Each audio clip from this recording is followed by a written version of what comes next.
কোন কবরে নাফরমানকে যখন নেওয়া হয়, আমি নিজে এই হাদিস পড়াইছি, আল্লাহর নবী সাল্লাল্লাহু আলাইহি সাল্লাম বলে কোন পাপীকে যখন কবরে নেওয়া হয়, কবরের ভিতরে না, কবরে নেওয়া হয় যখন, তার লাশ যখন কাঁধে নেওয়া হয়, এই কাঁধে অবস্থায় নাফরমান আর পাপী আপন স্বজনরা যখন তার লাশ কাঁধে নেয় খাটের মধ্যে, আল্লাহর কসম নবী বলে সে এমন বিকট চিৎকার করে, ইয়া ওয়াইলাতা ইয়া লাইতাহা, হে আফসোস আমার স্বজন, আমার ইলা আইনা কদ্দামতুমুনি, আরে ফুত তুই আমারে কই নিচ্ছিস, আমার সন্তান, আমার ভাই, তুই আমারে কান্দে নিয়ে ওদিকে নিচ্ছিস কেন? মনে আমারে মাইরা ফেলবে তো, আমারে কবরে দিস না রে আব্বা, আমারে কবরে দিস না, আমারে তো ফেরেশতা মাইরা ফেলবে, আমারে তো শেষ করে ফেলবে, আমারে দিস না।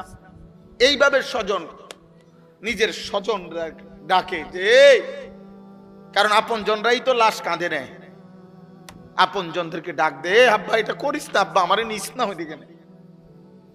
আল্লাহর নবী বলেন পৃথিবীর সমস্ত মানুষ যদি একসাথে শুনতো, এক মাঠে দাঁড়াইয়া একত্রে, খোদার কসম নবী বলছে আদম থেকে ইসরাফিলের ফু পর্যন্ত সমস্ত মানুষ যদি এক মাঠে থেকে একবার জীবনে এই পাপীর চিৎকার একবার শুনতো, আল্লাহর নবী বলেন লা সাইকা, তাহলে সমস্ত মানুষ একসাথে চিৎকার দিয়া বেহুশ হয়ে যেত।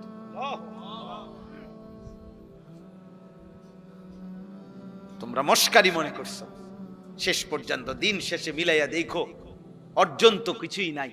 যত নারী দেখছো কেউ তোমার আপন না, মোবাইলের নর্তকী তো তোমার না, নর্তকী তো তোমারে ধোকা দিছে আব্বা, নর্তকী তো তোমারে ধোকা দিছে, সিনেমার নর্তকী তো তোমার না, রাস্তার বেপর্দা মেয়েটা তো তোমার না, তোমার কিচ্ছু না, সে তো রূপ যৌবনের ফেরি করে। হ্যাঁ, অস্থির ছবি যারা দেখো বাবা, কি দেখছো, কাকে দেখো? তোমার ক্ষয় ছাড়া, তোমার ব্যয় ছাড়া আয় কি? মোবাইল গেল, এমবি গেল, চার্জ গেল, টাকা গেল, কোমরের ক্ষমতা গেল, হারাম বীর্যপাত হইল, লজ্জাস্থানের সক্ষমতা নষ্ট হইল, শেষ পর্যন্ত একদিন পঙ্গু, অচল ছাড়া, ধ্বজভঙ্গ ছাড়া আর কি? আমি খোলামেলা বললাম, কত শত যুবক, কয় শ, আমি চ্যালেঞ্জ করলাম, তুমি শুনবা, আমার কাছে আছে, আমার কাছে হোয়াটসঅ্যাপে জমা আছে, এমন শত শত বাংলাদেশের ছেলে, তাগরা জোয়ান ছেলে, পৃথিবী জানে এমন জোয়ান ছেলে সুন্দর, কিন্তু নারী দেখতে দেখতে, অশ্লীল ছবি দেখতে দেখতে যাদের পুরুষত্ব নাই, যৌবনের সক্ষমতা নাই, এই হাইওয়ান অশ্লীল আর উলঙ্গ ছবির পাল্লায় পড়ে ভিতরের জীবন শেষ। তার আখেরাত তো নাই, আখেরাত তো পরের খবর, এটা তো নাই কিছু, দুনিয়াও কিছু।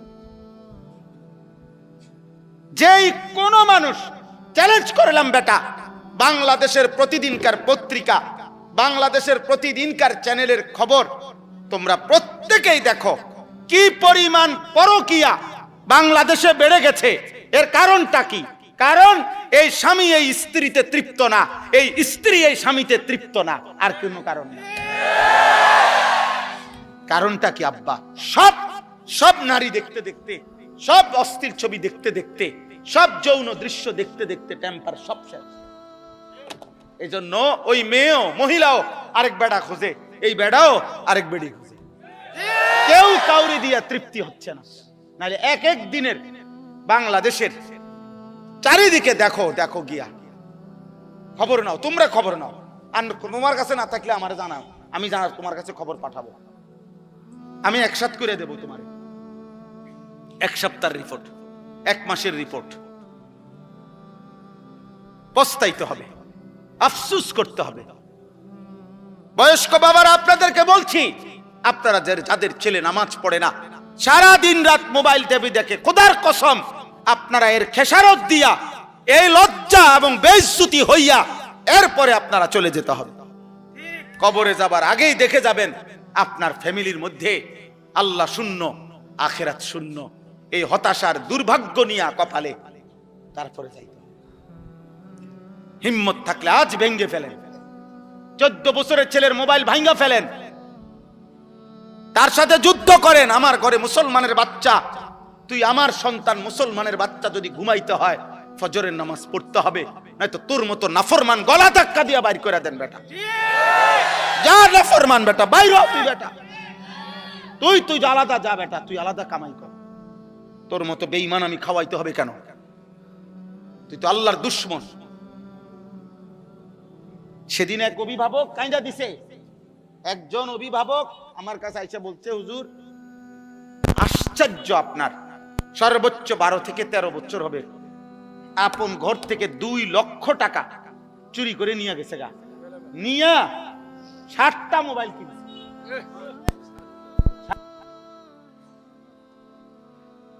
বলো আব্বা। এক ফার্নিচার দোকানদার, উনি বলছে, হুজুর আমার 2.5 লক্ষ টাকা কষ্ট করে জমানো টাকা, আমি নতুন মাল উঠামু, আমার ফুতে আমার ক্যাশের টাকাগুলা নিয়া 3 দিনে অনলাইনে জুয়া খেললা। আমিও এখন কাঁদি, আমার ফুতেও কাঁদে। আমার জীবনের হুজুর আর কিছু নাই, পুঁজি নাই। আমি 2.5 লাখ টাকা, একটা গরিব মানুষের 2.5 লাখ টাকার পুঁজি কি ছোটখাটো বিষয়?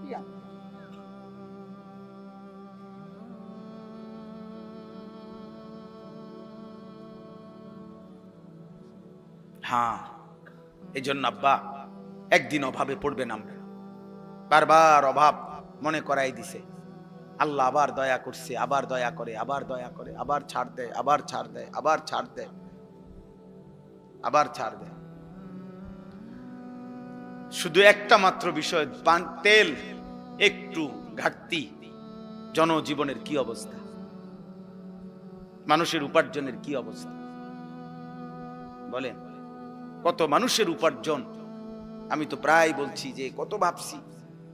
ঢাকা শহরে হাজার হাজার ছেলে এখন ইদানিং কালে যারা মোটরসাইকেল দিয়া উপার্জন করে প্রতিদিন, মানে মোটরসাইকেল দিয়ে তাদের কামাই,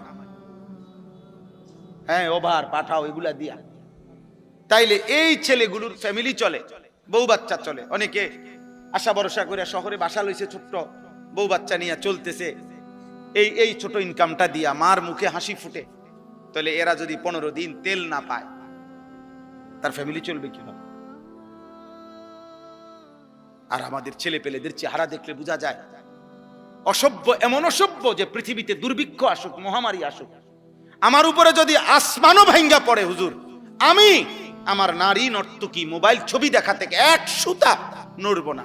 আল্লাহরে বলেন আপনারা হুজুররা যদি বলিয়া আল্লাহরে আমগো মাথার উপরেও যদি আযাব দেয়, আমি আল্লাহরে সেজদা দেব না, দেবই না। আপনি আরো কইলো দিতাম, আমি নামাজ পড়তাম না।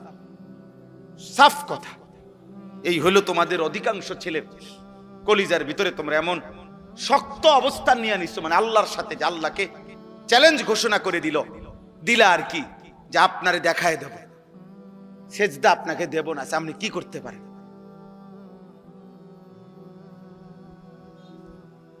ঠিক আছে আব্বা, চলো, কোনো সমস্যা নাই, কেউ কারোর জন্য থামবে না। এই পৃথিবীতে এর চাইতে বড় বড় পাপীরা ধ্বংস হয়েছে না? এই দেখেন, আল্লাহ তাআলা বলেন, আমিনতুম মান ফিস সামাই আন ইয়াখসিফা বিকুমুল আরদা ফাইদা হিয়া তামুর।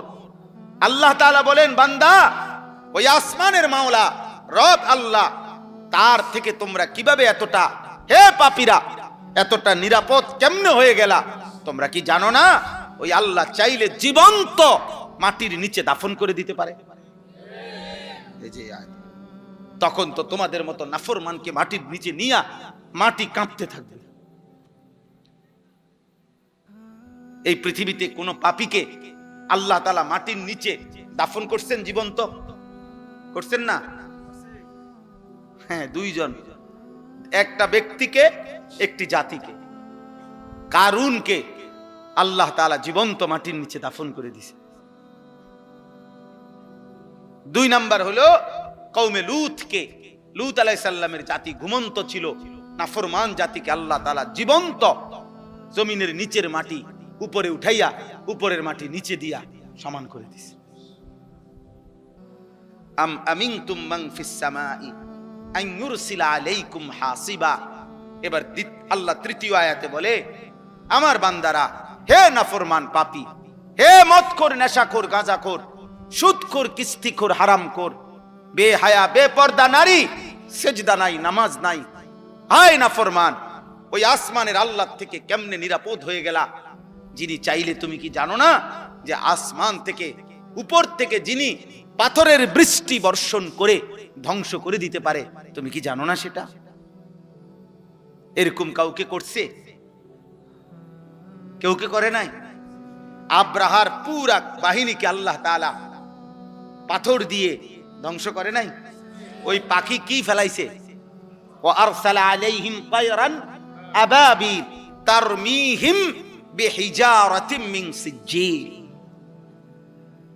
কোনদিন যদি আল্লাহর কোরআন তরজমা পড়তা তাই না বুঝতা আব্বা। আল্লাহ তাআলা তো বলছে প্রত্যেকটা সৈন্যর আল্লাহর ঘর ভাঙতে আসছে বেঈমান হাতির বাহিনী নিয়ে। পাখিগুলো আল্লাহর কুদরতে প্রত্যেকে পাথর ফেলছে, ছোট্ট ছোট্ট পাথরের কণা। আল্লাহ তাআলা বলেন, কোন গরু ঘাস খড়কুটা খাইয়া চাবাইতে চাবাইতে চাবাইতে চাবাইতে চাবাইতে যখন আর ভুসি বানাইয়া ফালাইয়া দেয়, ভুসি বানাইয়া একবারে জুরা জারা বানাইয়া, আল্লাহ বলেন এই বেঈমানগুলো এই ছোট্ট পাথরের আঘাতে মাথার চুল মাথার উপর থেকে এরকম ধ্বংস হইতে হইতে একদম ভুসির মতো, ভুসি গরুর খাওয়াইন না, ভুসির মতো হয়ে গেছে। ফাজআলাহুম কাআসফিম মাকুল, ভুসির মতো।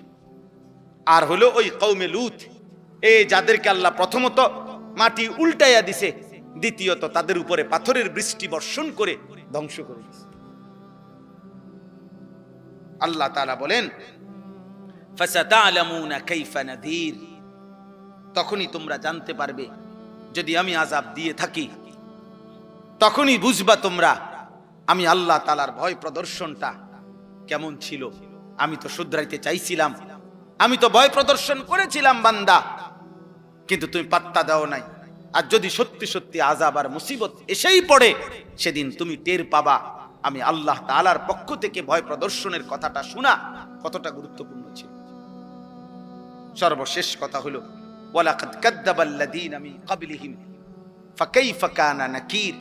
আল্লাহ তাআলা বলেন, হে পৃথিবীবাসী, তোমরা যে যেখানে পাপ করছো, আমি কিংবা আপনি, যুবক ভাই তোমরা কিংবা বয়স্করা, পর্দার আড়ালের মা কিংবা বোন, আল্লাহ আমাদের সবাইকে বলছে, তোমরা যে যেখানে পাপ গুনাহ করছো, নাফরমানি করছো, তোমাদের কাছে আমি আল্লাহ বলতে চাচ্ছি বান্দা, ইতিপূর্বে যারা আমি আল্লাহ তাআলার একটা একটা কথাকে মিথ্যা মনে করেছে, আমার নাফরমানি করেছে, তোমরা প্রত্যেকে ইতিহাসের পাতা থেকে খবর নাও তাদের পরিণতি কি হয়েছে।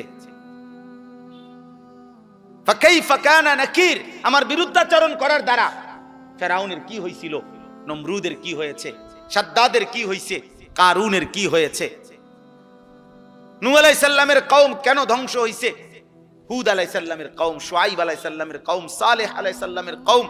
আল্লাহ বলেন, এভাবে একবার দুইবার না তো বান্দা, এই পৃথিবীতে তো আমি বারবার বারবার বারবার বারবার বারবার দেখাইছি, বারবার দেখাইছি পাপীর পরিণতি কি হয়েছে। এতগুলো ঘটনা, এত ইতিহাস, এত তথ্য, এত রেফারেন্স, এতবার ঘটনার পুনরাবৃত্তি করার পরেও তুমি একবারও ভাবলা না, তুমি পাত্তাই দিলা না কথাটা। আল্লাহ আমাদেরকে বুঝ দান করেন। অতএব আজকে সমস্ত কিশোর যুবক ছেলে বাবা সবার কাছে আমার অনুরোধ, প্রিয় ভাই, পৃথিবীর অবস্থা এ দেখবা একবার লাগে একবার ছুটে, যুদ্ধ একবার বাঁধে আবার ছুটে, কিন্তু এই সব কিছু এটাই ভবিষ্যৎবাণী করে যে অচিরেই সারা পৃথিবীব্যাপী তীব্র ক্ষুধা, দারিদ্র, অভাব এবং সারা বিশ্ব এই যুদ্ধের প্রভাবে প্রভাবিত হবে। এভাবেই প্রত্যেকে নিয়ম হলো, রাসূলুল্লাহ সাল্লাল্লাহু আলাইহি সাল্লাম হাদিসে স্পষ্ট বলছে, ফিতনার জামানায় যে ফিতনার দিকে উকি দিবে, নবীজি বলছে মানে উকি দিয়ে কি তৈছে রে সাই, আল্লাহ রাসূল বলছে উকি দিলেও ফিতনাই ওই ব্যক্তিকে টেনে ফিতনার মধ্যে জড়ায়। উনি গেছিল এমনি কি তৈছে, এই বেটা তুই কি তৈছে কিতা পারে না তোর কি, আর কি তো আমনে সেতেন কা, আমি আপনাদের কইলাম কত কথাটা না জিগাইলাম কি তৈছে, আমি এই লাগিয়া গেল মানে এরো ঢুকাই দিল, বুঝেন না কথাটা। এবারে উনি গেছে, হ্যাঁ এবারে উনি গেছে আও কিছে, এবারে উনার মানে উকি দিছে, উনি শুধু ঘটনাটা শুনতে চাইছে, উনারও কি করে দিছে লাগে লাগায়। আল্লাহ রাসূল এটা বলেছে, ফিতনার জামানায় কেউ যদি ফিতনার দিকে উকিও দেয় তো ফিতনা তাকে টেনে কি করে লাইব, ভিতরে ঢুকায় ফেলে। নবীজি সাল্লাল্লাহু আলাইহি সাল্লাম বলছেন, কিছু মানুষের অন্তর থাকে উল্টানো কলসির মতো। এটা বিশুদ্ধ হাদিস। উল্টানো কলস এবং উল্টা কলসির উল্টা পাতে, উল্টা অংশে একে তো উল্টাইয়া রাখছে, আবার আলকাতরা দিয়া মাইখা দিছে, যাতে এক ফোঁটা পানিও, এই দেখেন এখানে এটা এই 1-2 ফোঁটা পানি আছে, এটা একটু আগে পানি পড়লো যে, এটা হলো এই কাগজটা শুষা একটু নরম এই জন্য, কিন্তু এটা আলকাতরা মাখানো থাকলে এক ফোঁটা পানিও এটার মধ্যে জমে না, অনেক লাগেও না। তো আল্লাহ নবী সাল্লাল্লাহু আলাইহি ওয়াসাল্লাম বলেন, কিছু নাফরমানের দিল এমন যে দিলটা উল্টানো আলকাতরা মিশ্রিত কলসির মতো। লা ইয়ারিফু মারুফান ওয়ালা ইউনকিরু মুনকারা, এই শব্দটা বলছে নবীজি। ওই দিল এত নাফরমান, এত বদনসিব, কোন নেক কাজই তার কাছে নেক কাজ মনে হয় না, কোন গুনাই গুনাহ মনে হয় না। কি বলে কি কয় তার কোনো হিসাব নেই, কোনটা আদেশ কোনটা নিষেধ, এই যে একটা পার্থক্য আলাদা বুঝা, যে এটা আমার জন্য আল্লাহর হুকুম, এটা আমার জন্য আল্লাহ তাআলার নিষেধ, এই বুঝটুকু আর বুঝে না সে। চলতেছে, খাইতেছে, ঘুমাইতেছে, পেশাব পায়খানা করতেছে, লজ্জাস্থানের চাহিদা পূরণ হইতেছে, এবার এটা হালাল ভাবে না হারাম ভাবে, বৈধ না অবৈধ, এই পার্থক্যের কোনো দরকার নেই। যেমনে আসুক, টাকা হইলে হইছে, কষ্ট করছি, পরিশ্রম করা টাকা, ঠিক আছে, এটাও নিল, সুদের টাকা এটাও নিল, কিস্তির টাকা এটাও নিল, মিছা কথা কইও কদ্দুর নিছে, ওজনে কম দিয়েও কতটুকু নিছে, সব মিলাইয়া 10 লাখ, সব মিলাইয়া 1 লাখ, সব মিলাইয়া ভালো মন্দ পেশাব পায়খানা মিল্লা, পাক নাফাক হালাল হারাম মিলে 10,000 টাকা।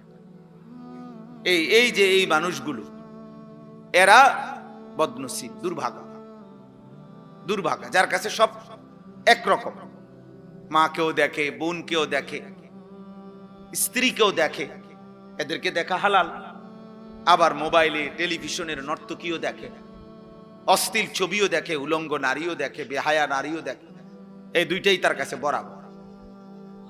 হালাল হারামের আলাদা কোনো পার্থক্য নাই, যখন যেটা সামনে পাইছে এটাই দেখছে, যাই পাইলাম তাই নিলাম, যাই পাইলাম তাই খাইলাম, যাই পাইলাম তাই ভোগ করলাম। দুনিয়া মানে ভোগ করছি, জীবন মানে উপভোগ, জীবন মানে আব্দুস শাহওয়াত, লজ্জাস্থানের গোলাম। কিছু নাফরমান আছে যার জীবনটা হলো সে মূলত আসলে লজ্জাস্থানের গোলাম, অর্থাৎ তার লজ্জাস্থানের যত চাহিদা এটা পূরণের জন্যই তার জিন্দেগির সারাদিনের আয়োজন। এই মোবাইল টিপতেছে, নারী দেখতেছে, ছবি দেখতেছে, নাটক দেখতেছে, বেপর্দা নারী দেখতেছে, বন্ধুদেরকে নিয়ে নোংরা নারীকে কেন্দ্র করে অসৎ কথাবার্তা বলতেছে, সবকিছুর মাকসাদ কি? ওই লজ্জাস্থানের চাহিদা। এই আব্দুস শাহওয়াত, এ মূলত লজ্জাস্থানের গোলাম, এ নিকৃষ্ট গোলাম। এই জন্য এটা বললাম আর কি, দিল এমন বানাইতে নাই, এমন দুর্ভাগা হইতে নাই। কোরআনুল কারীম আল্লাহ তাআলা বলছে, ফাযাক্কির ইন্নামা আনতা মুযাক্কির। নবীজিকে আল্লাহ বলছে, বন্ধু প্রতিনিয়ত আপনি উপদেশ দিতে থাকেন, আর এটা মনে রাখবেন আপনি শুধুই কেবল একজন উপদেশ দানকারী। লাস্তা আলাইহিম বিমুসাইতির, আপনি তাদের উপরে শাসক নন, আপনি কোনো জল্লাদও নন, আপনি কোনো শাসকও নন যে যদি আল্লাহর কথা না মানো, সেজদা এখন না দাও তো কল্লা ফালাই দেবো, ফাঁসি দিয়ে দেবো এখন। আল্লাহ বলছেন, না নবী, আমি আপনাকে এমন বানাই না। আপনাকে কি বানাই নাই? এমন বানাই না। আপনি শুধুই কেবল দিন রাত মেহনতের সাথে, আন্তরিকতার সাথে উপদেশ দান করেন। কেউ না মানুক, আপনার সমস্যা নাই, এটা নিয়ে আপনি ঘাবড়াবেন না, আপনি ঘাবড়াবেন না। কেউ না মানুক, একজনও না শুনুক, কোনো সমস্যা নাই। আপনাকে এটা দেখতে বলি না, আমি বলছি আপনাকে বলতেন, আপনাকে বলছি উপদেশ দিতেন। কে কি হবে না হবে, কদ্দুর কি পরিবর্তন হবে সেটা আমি দেখব। ইন আলাইকা ইল্লাল বালাগ, কোরআন শরীফের আয়াত। আল্লাহ বলছে নবী আপনার দায়িত্ব আর কিছুই নয়, শুধুই শতভাগ আমানতদারির সাথে পৌঁছানো। আপনি পুরা হক আদায় করে পূর্ণ পৌঁছাইবার ক্ষেত্রে খামখেয়ালি করবেন না, লুকোচুরি করবেন না। ঠিক যা বলছি তা পুরা বলে। ইয়া আইয়ুহার রাসূল বাল্লিগ মা উনজিলা ইলাইকা মির রাব্বিক, হে আমার রাসূল আপনার রবের পক্ষ থেকে যা কিছু নাজিল হয়েছে তা পূর্ণ, মা উনজিলা, যা কিছু নাজিল হয়েছে সব আপনি পৌঁছায় দেন।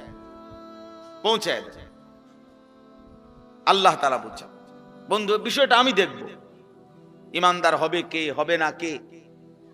কাউকে আপনি 30 বছর বললেও ইমান আনবে না, কাউরে একবার বললেও ইমান আনবে, এটা আমার ফয়সালা। আবু তালেব নবীজি সাল্লাল্লাহু আলাইহি সাল্লামের খেদমত করছে, আবু তালেব নবীজির চাচা, 38 বছর, 38 বছর একটা, কিন্তু ইমান জোটে নাই, মালিকের ফয়সালা ছিল। আবু বকর সিদ্দিক রাদিয়াল্লাহু তাআলা আনহুকে শুধু একবার নবীজি বলছে, প্রথমবার বলাতেই উনি কালেমা পড়ে মুসলমান হয়েছে, দ্বিতীয়বার বলে নাই, আর একবারই বলছে, একবারই সই, একবারই তিনি ঈমানদার হয়েছে। তাহলে ফয়সালা আসলে কার? কেউ 38 বছর খেদমত করলো নবীজির, আল্লাহ ঈমান দিল না, আর ওই আরেকজন তরবারি নিয়ে যাইতেছে হত্যা করবে নবীকে, আল্লাহ বলছে আমি হেরে ঈমান দিলাম। আরে কি কর, ওমরকে কেন ঈমান দিলেন? ওমর কি তখন যাচ্ছিলেন নবী সাল্লাল্লাহু আলাইহি সাল্লামকে হত্যা করার জন্য না? তো আল্লাহর ইচ্ছা হইছে, তাহলে এই অবস্থায় বুঝি ঈমান দেয়। আর ওই বেটা এত খেদমত করে ঈমান পাইল না, বিষয়টা কি? সব আল্লাহর ফয়সালা। এজন্য আমরা ঘাবড়াই না, যখন যেটুক সুযোগ পাই বলতে চেষ্টা করি। বলার উদ্দেশ্য এটাই, এ জনপ্রিয়তা দিয়েই বা কি করবো, জনপ্রিয়তা না থাকলেই বা কি সমস্যা। আমি আজকে আলহামদুলিল্লাহ মনে করেন আল্লাহর দয়ায় 22 বছর হয় ওয়াজের বয়ান করি, আল্লাহর রহম। তো আমি তো 22 বছর ধরে এই এত পরিচিতি ছিল না, বুঝেন নাই কথাটা? আজ থেকে 20 বছর আগে যারা ওয়াজ শুনছে তারা তো আমার নামও জানে না, তা আমি তো এই সময় ওয়াজ করছি। তো আমি তো ওই সময় ভাত তরকারি খাইছি, 3 বেলায় খানা খাইতাম। আগেও আমি 3 বেলায় ভাত খাইতাম, সকালে নাস্তা করতাম, দুপুরে ভাত খাইতাম, রাত্রেও ভাত খাই, এখন এইভাবে খাই, বুঝছে? আগেও খাটে ঘুমাইতাম, তাইলে কিচ্ছু আসে যায় না।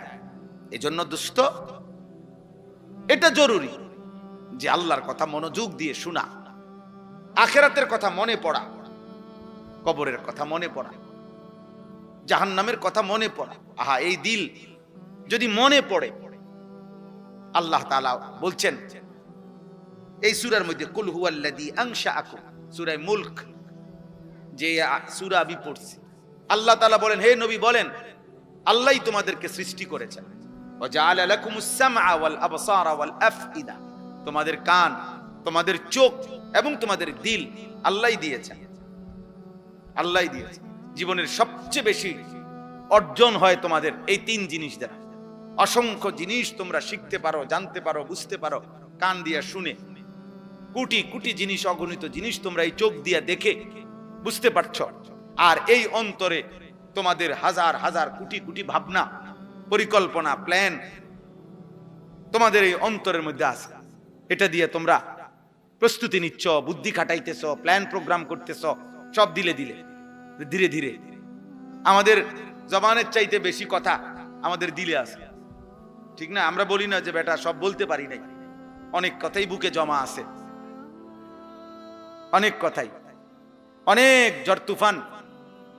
ওই কোটা আন্দোলনের সময়, বৈষম্য আন্দোলনের সময়, আমাদের এই যে 24-এর আন্দোলনের সময় একটা স্লোগান ছিল এরকম, বুকের ভিতর অনেক ঝড়, বুক পেতেছি গুলি কর। তার মানে আমাদের অনেক ব্যথা আছে কলিজায়। ওই ছেলেরা এটা বুঝাইতে চায় আমরা দীর্ঘদিন যাবৎ বৈষম্যের শিকার, জুলুমের শিকার। আর এই মজলুমরা সব একত্র হওয়াতে জালেম ভাগতে হয়েছে। হ্যাঁ, বাস্তব, এটাই সহজ হিসাব।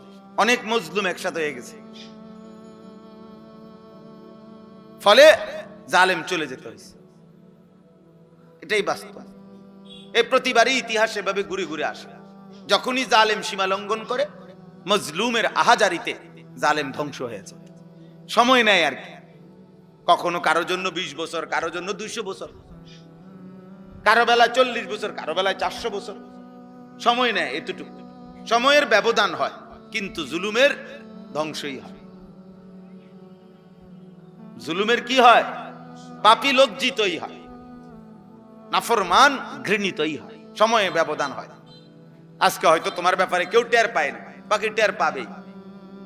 তোমার অসভ্যতা, চরিত্রহীনতা টের পাবে। অফিকা উয়ুবুন ওয়ালিন্নাসি আয়ুন, আরবি ভাষার একটা প্রবাদে। আরবি ভাষায় বলে, তোমারও দোষ আছে, মানুষেরও চোখ আছে। বলে যে মনে রাখো, তোমারও দোষ আছে, মানুষেরও কি আছে? হ্যাঁ, মানুষ ঠিকই দেখে, মানুষ ঠিকই মন্তব্য করে, মানুষ যা বুঝার সব বুঝে। কে বেয়াদব কে মুআদ্দাব সবই বোঝে। মানুষ জুনায়েদ বাগদাদির চোর কয় না, চোরের জুনায়েদ বাগদাদি কয় না। তাহলে কাজে তুমি লম্পট নারী দেখবা, ছবি দেখবা, মোবাইলে অস্থির দৃশ্য দেখবা, আর মানুষ তোমাকে ভদ্র বলবে না? মানুষ কি চিরা খায় নাকি? মানুষ কি 3 বেলা চিরা খায় নাকি? মানুষ বুঝবে না? অতএব এটা জরুরি ভাই, সবার কাছে বলি, জীবনটা সুন্দর করা। আমি তাড়াহুড়ার জন্য চেষ্টা করি। মাওলানা সাহেব আরো কি বলতে চাইছে, হয়তো আরো একটু কিছু বলবে আমগো কথা, আমি এই জন্য বলতেও দেই না, হাত দিয়ে থামাই দিছি। বাকি কোরআনুল কালাম তেলাওয়াত তো শোনা দরকার। এই জন্য আবার কোরআন তেলাওয়াতের সময় উনি মাইক দিতে চাইছে, ওনারা আবার দমক দিছে যে ভাই তো কোরআনুল কারীম তেলাওয়াত এ তো অনেক দাম, উনি যদি 1 ঘন্টাও তেলাওয়াত করে ওইটার দাম বেশি। আমার মতো 1 কোটি বক্তা কোরআনুল কারীমের তেলাওয়াতের সামনে 2 পয়সারও বেল নেই। কথা বুঝেন নাই? এজন্য ওইটা থামানোর কোনো সুযোগ নাই। তো আল্লাহর কোরআন, কোরআনুল কারীম তো সবচেয়ে শ্রেষ্ঠ। নবী সাল্লাল্লাহু আলাইহি সাল্লাম এক সাহাবীকে বলছেন, হযরত উসাইদ ইবনে হুযায়র রাদিয়াল্লাহু তাআলা আনহু, ওনাকে বলছেন নবীজি, ওয়ালাউ ক্বারা'তা লা আসবাহতা ইয়ারাহান নাস। মানে এক সাহাবী শেষ রাত্রে ওনার ছোট্ট ঘরে, কুড়ে ঘরে আল্লাহর কোরআন তেলাওয়াত করতেছিলেন, তাহাজ্জুদ নামাজ। তো কোটি কোটি ফেরেশতা ওনার ঘরের উঠানে, এরকম উঠানের মধ্যে পুরা উঠানটা আলোকিত করে অন্ধকারকে ফেরেশতারা নামছে আসছে আল্লাহর কোরআন শুনতে।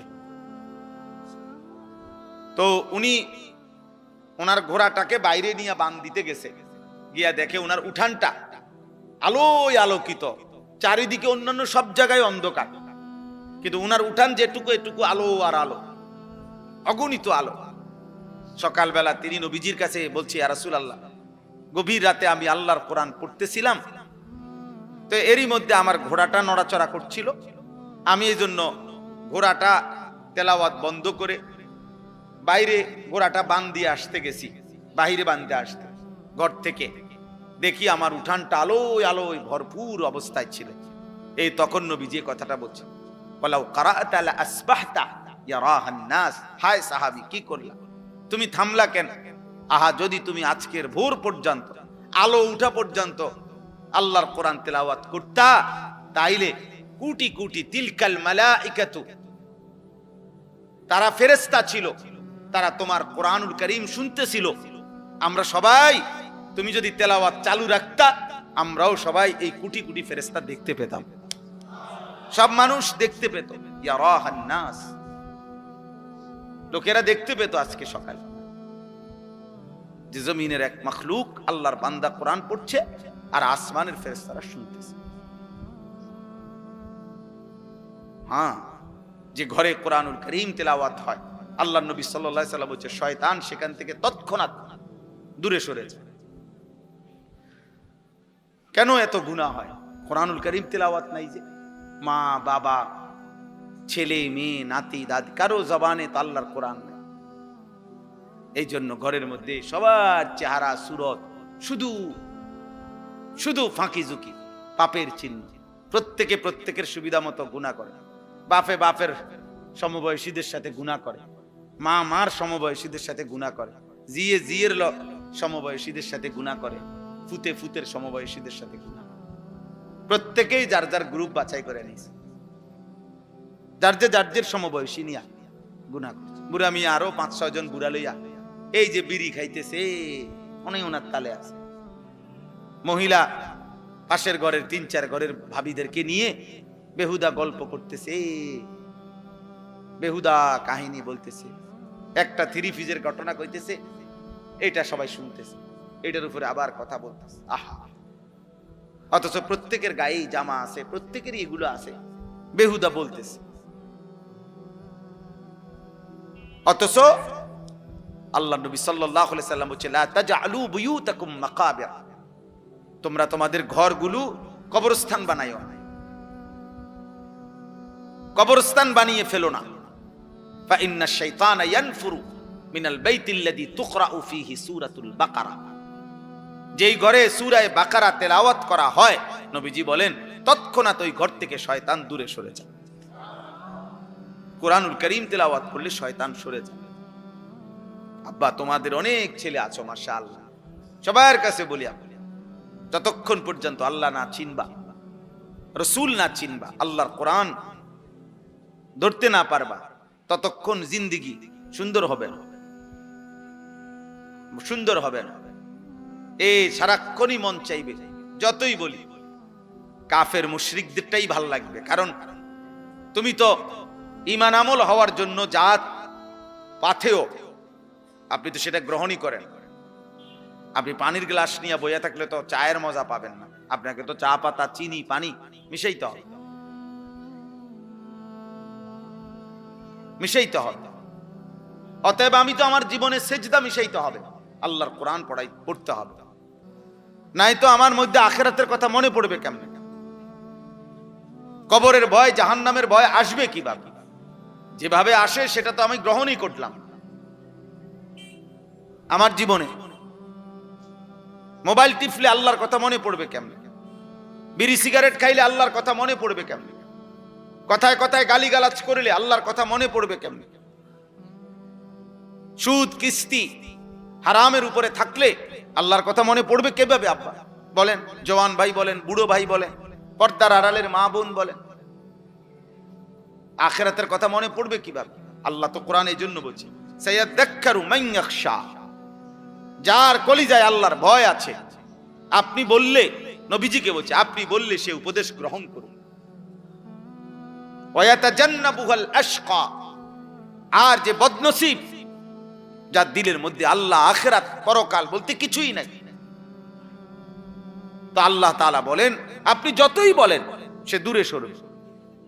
আমি এতটুকু কথা প্রথম মনে করাইলাম, আমাদের প্রত্যেকের আন্তরিকতা থাকা দরকার। এই ওয়াজ না, শুধু সব সময় আল্লাহর কথার প্রতি, কোরআনের প্রতি মনোযোগ না থাকলে, আগ্রহ না থাকলে, দিল না থাকলে দোস্ত হবে না। ইন্না ফি যালিকা লাযিকরা লিমান কানা লাহু কলবুন আও আলকাস সামআ ওয়া হুয়া শাহীদ।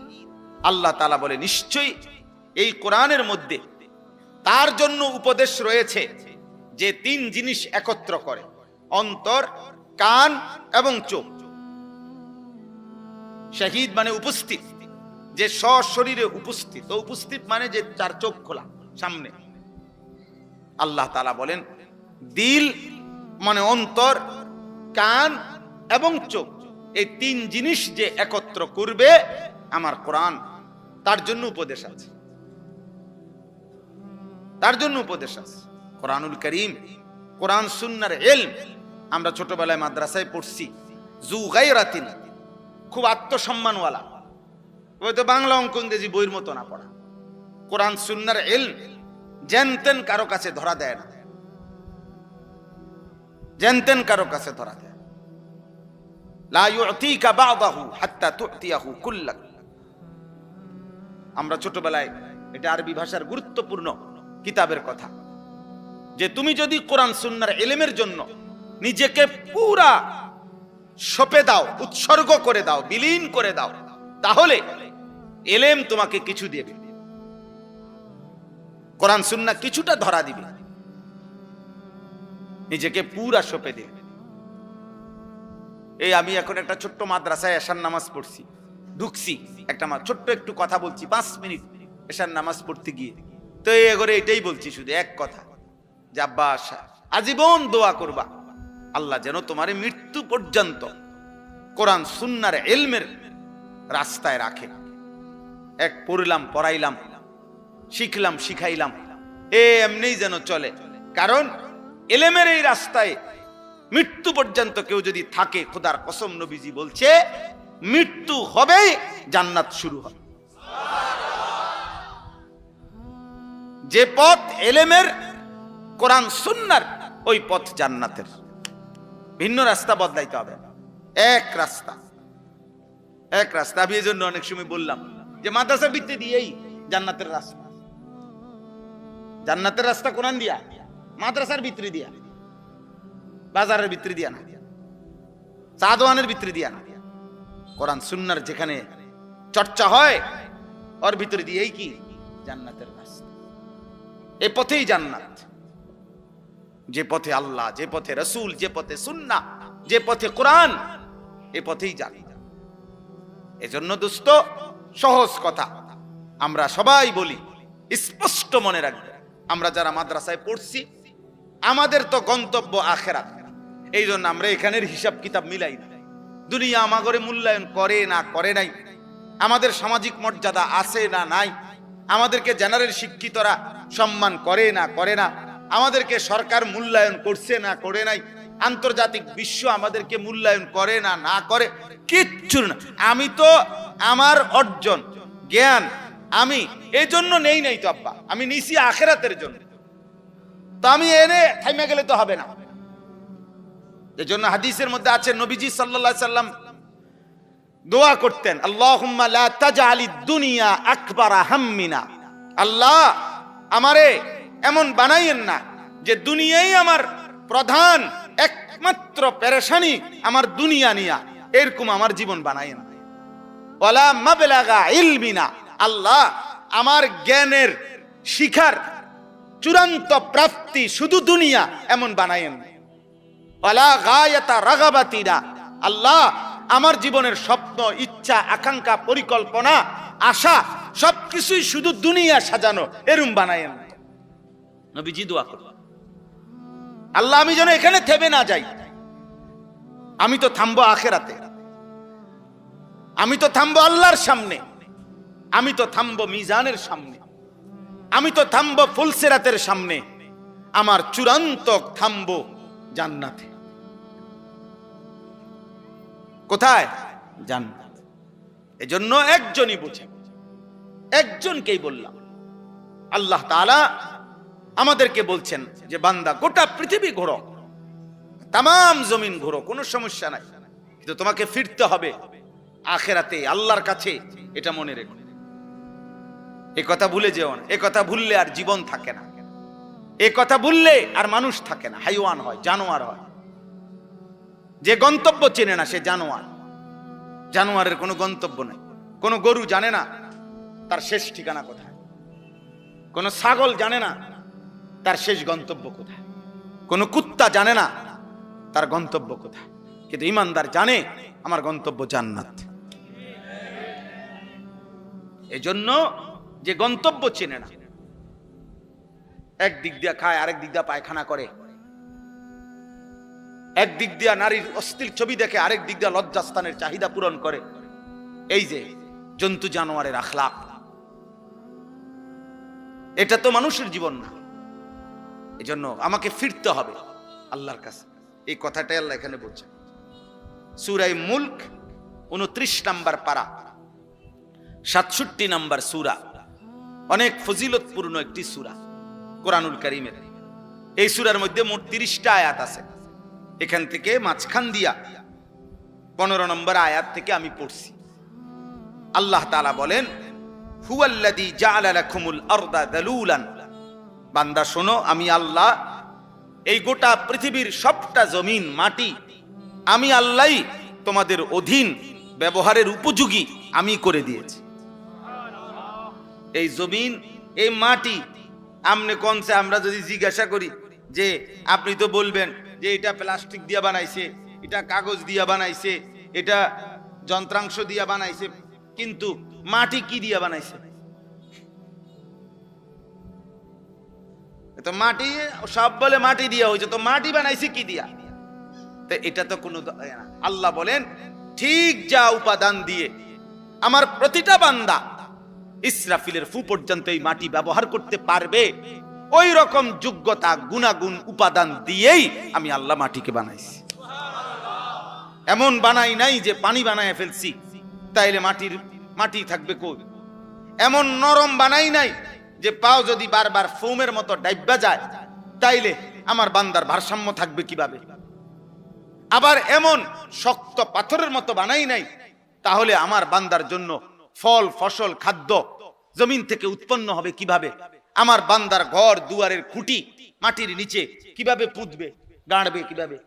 আল্লাহ বলেন অতএব তার যাবতীয় প্রয়োজন পূরণ হবে যেই গুণাগুণ থাকলে মাটিতে, যেই যোগ্যতা থাকলে ওই রকম গুণাগুণ যোগ্যতা ওই রকম বৈশিষ্ট্য দিয়েই আমি আল্লাহ মাটিকে জমিনকে তোমাদের অধীনস্থ করে দিয়েছি।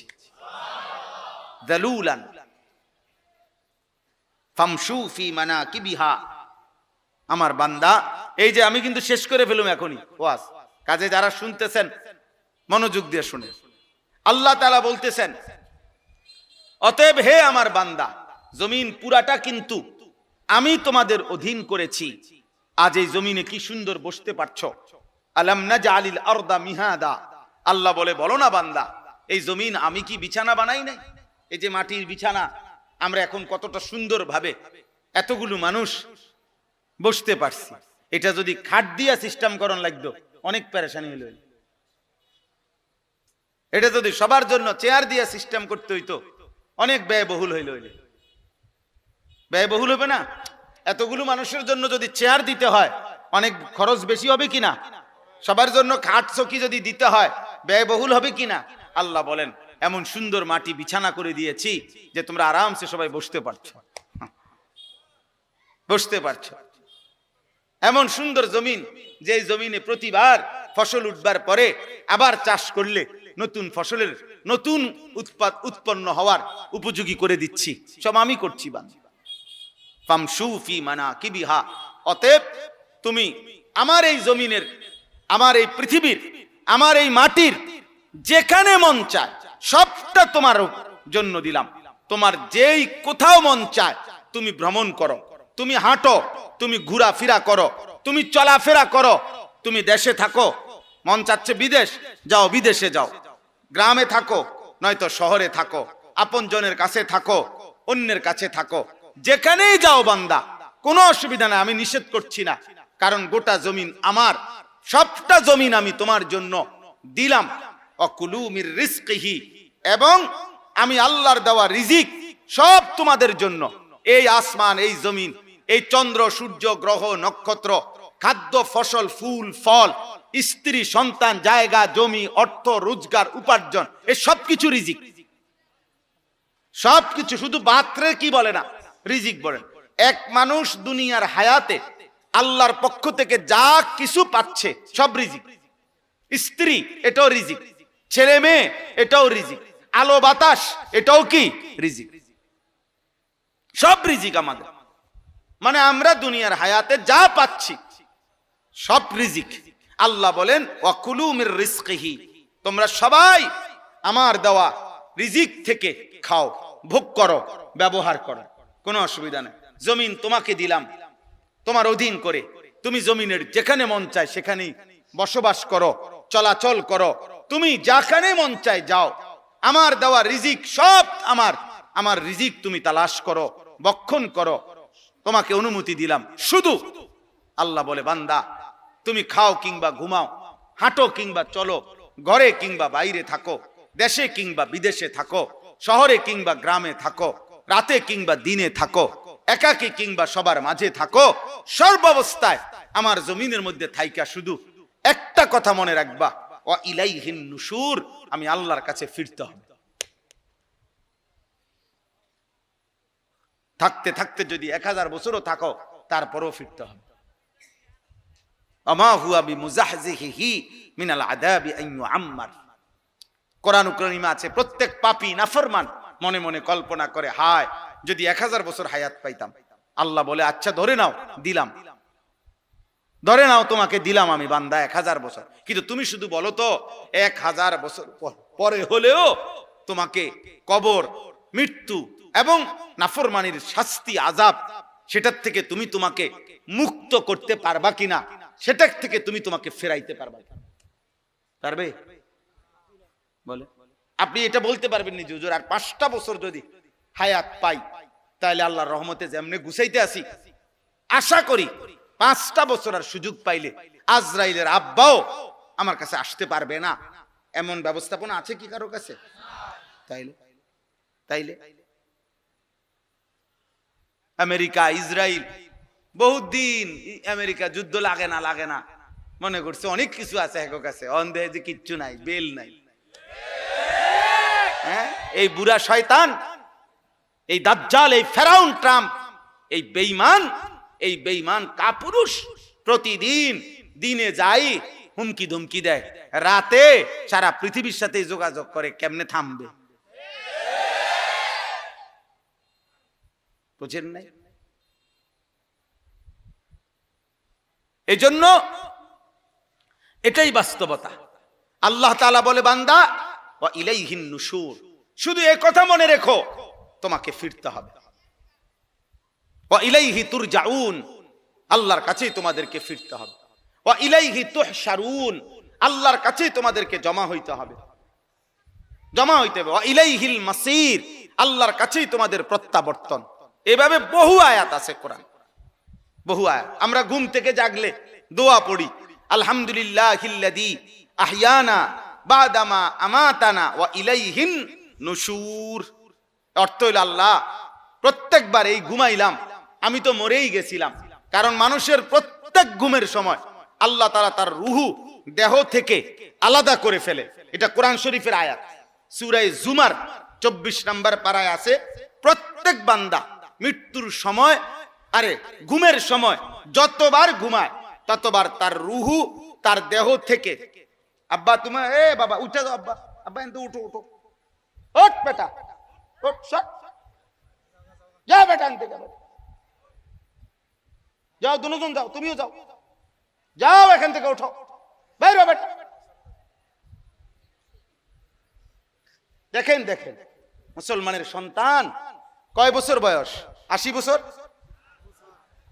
তাইলে 8 থেকে 10 বছর বয়সী যেই সন্তানের হাতে 2টা বড় মোবাইল দিছে যেই অভিভাবক, ওই 2 অভিভাবক এরা 100 জালেম। যদি মা হয় ওই মা জালেম, যদি বাবা হয় ওই বাপ জালেম জালেম জালেম। এই জালেম সন্তান নষ্ট করে দিল। কোন মাদ্রাসা কোন সন্তান নষ্ট করে নাই, কোন মক্তব কোন সন্তান নষ্ট করে নাই, কোন মসজিদের ইমাম কোন সন্তান নষ্ট করে নাই, কোন মাদ্রাসার ওস্তাদ কোনদিন নষ্ট করে নাই। গাফেল খামখেয়ালি অভিভাবক আজকে লক্ষ লক্ষ ছেলে। আমি এই এখন এদিক দিয়ে আমরা আসতেছিলাম, আমাদের সবুজ মাস্টার আতাউর রহমান সবুজ মাস্টার, যিনি আমারে দাওয়াত দিছে, উনি সহ গাড়িতে বসা, উনি সামনে বসা, পুরাটা রাস্তা বলতেছে, বারবার উনি বলতেছে হুজুর দেখেন, হুজুর দেখেন, প্রতিটা মোড়ে মোড়ে, প্রতি 5 হাত মোড়ে মোড়ে রাস্তার 2 পাশে ছেলেরা 7 জন 10 জন মোবাইল টিপতেছে। আহা, কোথায় মা, কোথায় বাবা, কোথায় অভিভাবক, কোথায় আল্লাহ, কোথায় রসুল? কে বানাইলেন, কোত্থেকে আসলো, কোথায় যাবে? ঘুমাবে কার ঘরে গিয়া? মা কোথায়, বাবা কোথায়? কেউ কি জিজ্ঞেস করবে না আব্বা ছিলা কোথায়? এশার নামাজ পড়ছো কোথায়? মাগরিবের নামাজ পড়েছো কোথায়? আহা বদ্ধ অনেক ছেলে তোমাদের, আমি সবসময় বলি রে আব্বা, অনেক ছেলে তোমাদের জীবনের একটা বড় দুর্ভাগ্য, একজন ভালো অভিভাবক পাও নাই, কেউ টেনে ধরে নাই। 365 দিনে খোদার 1 বছরে একদিনও ফজরের নামাজ পড়লা না, আহা বদনসিব, এমন একটা মা তোর কপালে জুটলো না যে তোকে উঠাইবে, এমন একটা বাপ জুটে নাই। 365 দিনে কেউ তোমারে আল্লাহ চিনাই দিবে, আখেরাত মনে করাই দিবে।